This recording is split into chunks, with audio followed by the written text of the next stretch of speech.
ചേട്ടൻ ഇന്നെന്താ? ഞാനൊന്നും ചെയ്തില്ലമ്മേ. ചേട്ടൻ ഇന്ന് ഇടത്തൂടായിരിക്കും എഴുന്നേറ്റത്. നീ ഒന്നും അറിഞ്ഞില്ലല്ലേ? നീയല്ലേ പറഞ്ഞത് ആ ശ്രീദേവിയെ നിന്റെ ചേട്ടത്തിയെ കൊണ്ടുവരണമെന്ന്? അമ്മ അതിനെ കൂട്ടി നിൽക്കുകയും ചെയ്തു. അവളുടെ ആഗ്രഹം അങ്ങ് പറഞ്ഞു പോയി മണി. എനിക്കും തോന്നി അത് നല്ലതാണ്. ഞങ്ങൾ പിന്നെ നിന്നോടല്ലാതെ മറ്റാരോട് പറയാനാ മണി? എന്നാലേ ഞാനതങ്ങ് നടത്താൻ പോവുക. ശ്രീദേവിയെ കല്യാണം കഴിക്കാൻ ഞാൻ തീരുമാനിച്ചു കഴിഞ്ഞു. സത്യമാണ് ചേട്ടാ. ശ്രീദേവി, മോളെ ശ്രീദേവി.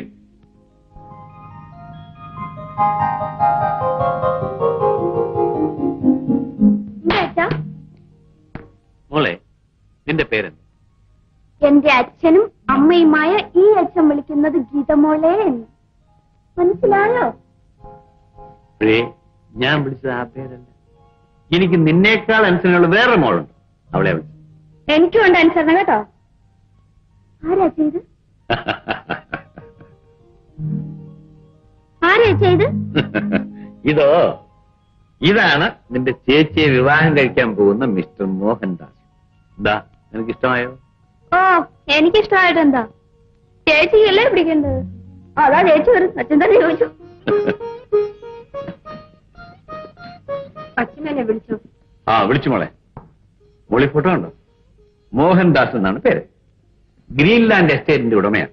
ലക്ഷപ്രഭുവാണ്. അച്ഛന്റെ ഏറ്റവും വലിയ സുഹൃത്തിന്റെ മകനാണ്. എന്റെ മോക്ക് അനുയോജ്യനായി വരും.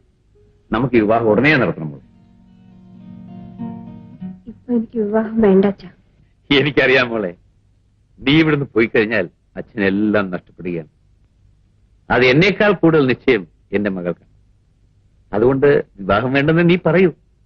പക്ഷേ പ്രായമായ ഒരു മകളെ അനുയോജ്യനായ ഭർത്താവിന്റെ കൂടെ വിവാഹം ചെയ്യിച്ച് അയക്കേണ്ട കടമ അച്ഛനുള്ളതാണ്. എന്റെ വിവാഹത്തിന്റെ കാര്യമല്ലേ? അച്ഛൻ എന്നോടുകൂടി ഒന്ന് ആലോചിക്കാമായിരുന്നു. നമ്മൾ ഇതുവരെ അങ്ങനെയൊന്നും ആയിരുന്നില്ലല്ലോ. അച്ഛനോട് ഞാനിത് എങ്ങനെ പറയും?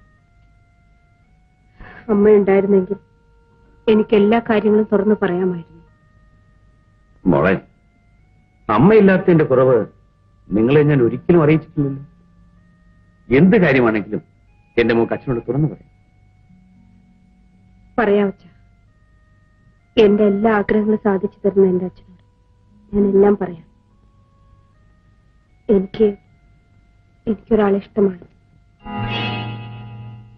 മോഹൻദാസിനേക്കാൾ ഉന്നതനായ ഒരു വരനെ നീ കണ്ടുപിടിച്ചെന്നോ? ആരാണത്? ഡോക്ടർ സുരേഷ്. മോളെ, അയാൾ നിന്നെ ഒന്ന് ചികിത്സിച്ചു എന്ന് വിചാരിച്ച് പ്രതിഫലമായി കൊടുക്കുന്ന നീ നിന്നെ തന്നെയാണോ? പണമുണ്ടെന്നറിഞ്ഞ് സ്നേഹിക്കാൻ എടുക്കുന്ന ഇവനൊന്നും വിശ്വസിക്കരുത് മോളെ. പണത്തിന് വേണ്ടിയല്ല അച്ഛ അദ്ദേഹം എന്നെ വിവാഹം കഴിക്കാൻ തീരുമാനിച്ചത്. അതൊക്കെ നിന്റെ തോന്നലാണ് മോളെ. അല്ലെങ്കിൽ ഞാനെന്താ നിന്നെ വെറുതെ കുറ്റപ്പെടുത്തുന്നത്? എല്ലാത്തിനും കാരണക്കാൻ അവൻ ഒറ്റയൊരുത്തനാണ്. അവൻ ഡോക്ടറാണ് പോലും. ഡോക്ടർ, ഒരു പൈസയ്ക്ക് പോലും ഗതിയില്ലാത്തവൻ. എല്ലാവരിലും വലിയവനായ എന്റെ അച്ഛൻ എന്താണ് സമനില വിട്ട് സംസാരിക്കുന്നത്? എന്റെ ഭർത്താവാകാൻ ഡോക്ടർ സുരേഷ് യോഗ്യനാണ് അച്ഛൻ. അച്ഛൻ അദ്ദേഹത്തെ നിന്ദിക്കരുത്. മോളെ ശ്രീദേവി, ഇതൊരു നിസ്സാര കാര്യമല്ല. ആയുഷ്കാലം മുഴുവൻ നിലനിൽക്കേണ്ട ബന്ധമാണ്. നല്ലതുപോലെ ആലോചിച്ച് തീരുമാനമെടുക്കും. എല്ലാം ആലോചിച്ച് കഴിഞ്ഞതാണ്. അദ്ദേഹത്തെ ആദ്യമായി കണ്ട നിമിഷം തന്നെ ഞാൻ മനസ്സാ സ്വീകരിച്ചതാണ്. എനിക്ക് മനസ്സാക്ഷിയെ വഞ്ചിച്ച് ജീവിക്കാൻ പ്രയാസമാണ് അച്ഛ. അച്ഛന് ഇഷ്ടമുണ്ടെങ്കിൽ ഈ വിവാഹം നടത്തിത്തരും.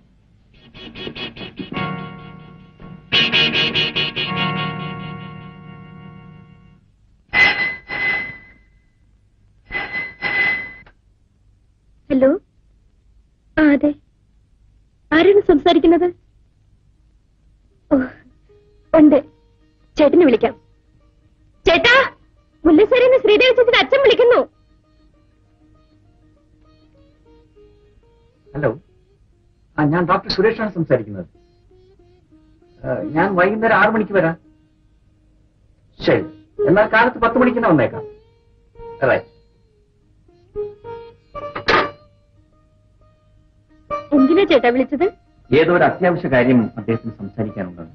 എന്താ മോനെ എത്ര അത്യാവശ്യം? അമ്മ എനിക്കറിയാം, ഞാൻ പറയട്ടെ. എന്താ? ചേട്ടന്റെ കല്യാണ കാര്യം. ശരിയാണോ മോനെ? ഇതെങ്കിലും നടക്കുമോ? ഇവർക്ക് വേറെ ജോലിയില്ല, കാര്യമൊന്നും പറഞ്ഞില്ല.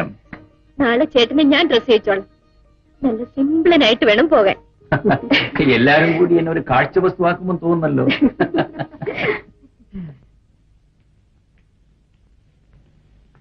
Good morning.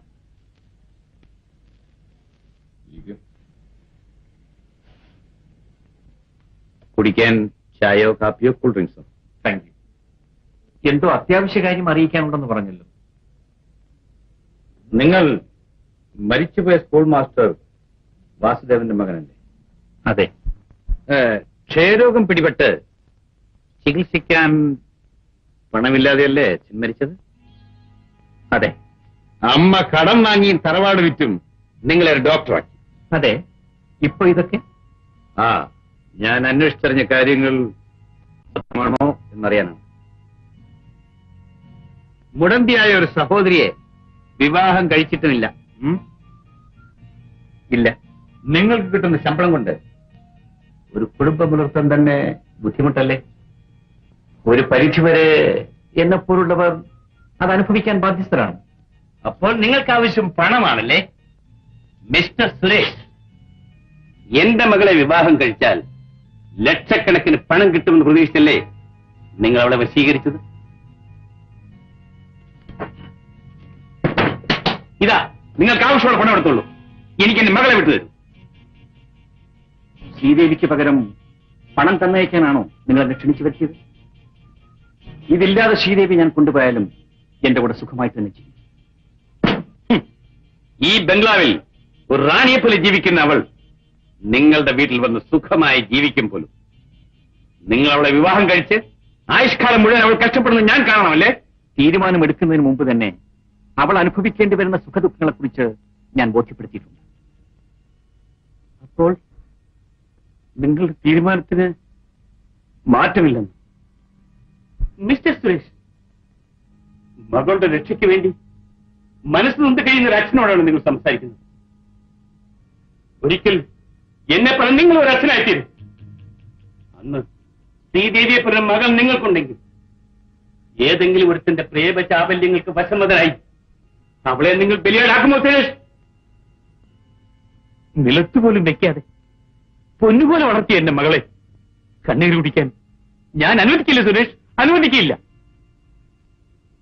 ഞാൻ അപേക്ഷിക്കുകയാണ് സുരേഷ്, ദയവ് ചെയ്ത് എന്നെയും എന്റെ മകളെയും രക്ഷിക്കൂ പ്ലീസ്. അങ്ങയുടെ മാനസിക നില ഞാൻ മനസ്സിലാക്കുന്നുണ്ട്. ശ്രീദേവിയെ കൊണ്ട് വിവാഹത്തിന് തീരുമാനം എടുപ്പിച്ചത് ഞാനല്ല. ഞാൻ പോകുന്നു.